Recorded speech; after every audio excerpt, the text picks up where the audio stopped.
Now let's transfer over and take a look at some more stocks to watch. Jenny Horne, host of Next Gen Investing, is with me, and we'll start with Nvidia, a bullish note. Let's hear about this one. Yeah, a bullish note today out of Barclays, actually raising its price target to $200 a share, up from $170, with an overweight rating, highlighting that actually after checking with supply chain post and its first quarter report, they do see now $2 billion in upside in just July for Nvidia versus the street revenue numbers, and they raised their compute estimates to around $37 billion.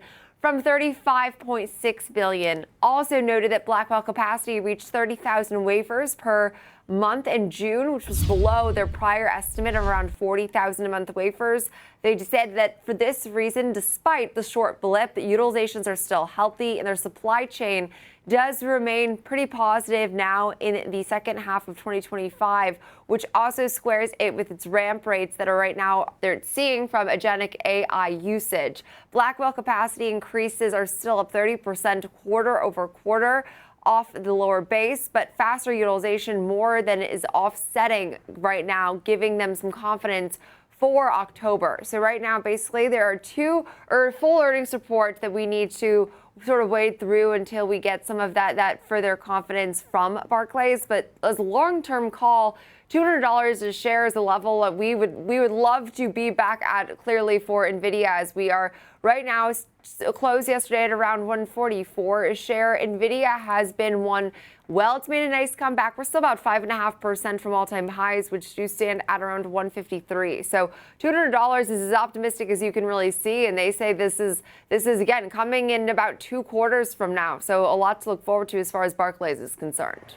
Really exciting. I mean, yesterday, even someone like Ted Weisberg, who really has not been on the Nvidia train much, he said, you know, I'm still looking at it now. I mean, you know, I know I'm late to the game. This is a guy who picked Meta on the first day and has done incredibly well. He's had so many incredible picks. But the one name he hasn't really adored was Nvidia. And there's still people who have FOMO and they want to be on the Nvidia train. And look, there's still more upside potential. I mean, I completely agree. I think any major pullback in this name has been bought quickly because it's been seen as a buying opportunity. I mean, there's a reason this is one of the most valuable companies in the entire world from its market cap perspective. And that's because I know there's been a lot of turbulence with the overall market, the relationship with China. I think at least we know somewhat of the extent of that, given the fact that the tariffs specifically are not going after these export controls. That is something entirely different. That was actually something that was said to happen even if we had seen a different president take helm of our country. So that was, I think, a long time coming. Those major, right now, the H20 chips, of course, being impacted. But that is, I think, again, something we should have priced in a bit more. And also some of the volatility related to tariffs. It was like tariffs aren't going to hit these semiconductors the way the street seemingly was believing. So I think that all this upside that's still to be found from the sell side, like these bulls today that are still saying, hey, there's an opportunity still ahead for Nvidia, I think is hugely encouraging because this name trades, frankly, so highly in correlation with the overall market. For the overall market to come back, you want Nvidia to continue to come back as well.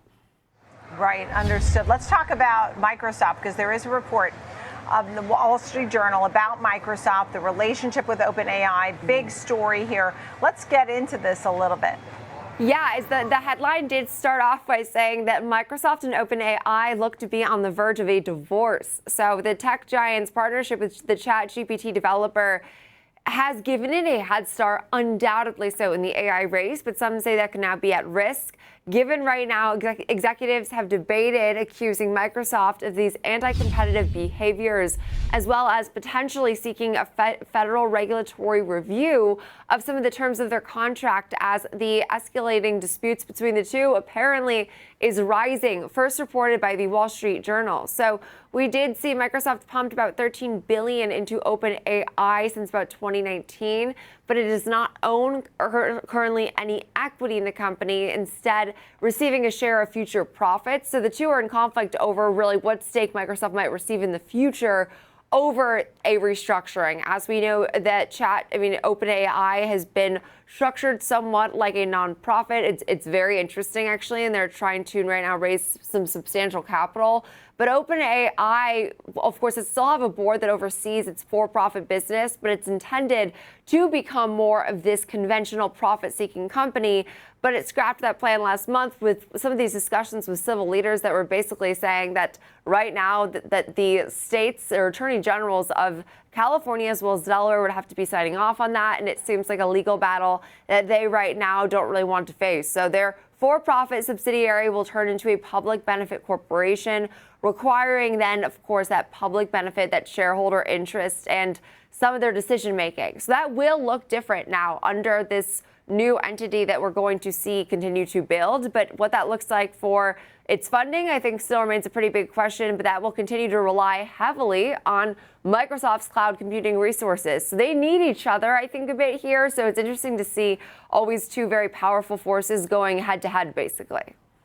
Right, understood. I mean, the whole thing is what happens next with AI and what kind of future ventures they have. And Microsoft, it says, you had mentioned this, the $13 billion investment they've already made.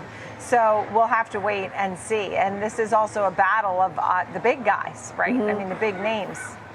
And we know that, of course, as we've previously seen, I mean, some disputes with like the various heads of these companies. And again, I don't feel like you ever want two major entities battling each other. I feel like we see it from time to time with like your Spotify or Apple, where you have like the critics of these companies going head to head. And I do not tend to like that. It usually works best when everyone is harmonious with one another. And again, I see that, or for this point right now, when you're competing in so many of these major developments and you're pouring so much cash into AI, I think that OpenAI is a friend you want, not necessarily the enemy you want, as OpenAI has also had these major infrastructure deals as of late with CoreWeave and Oracle. So they're growing with or without Microsoft, and I think same could be said for Microsoft, but the mutual benefit of the two, I think, definitely contends on them having a good relationship still.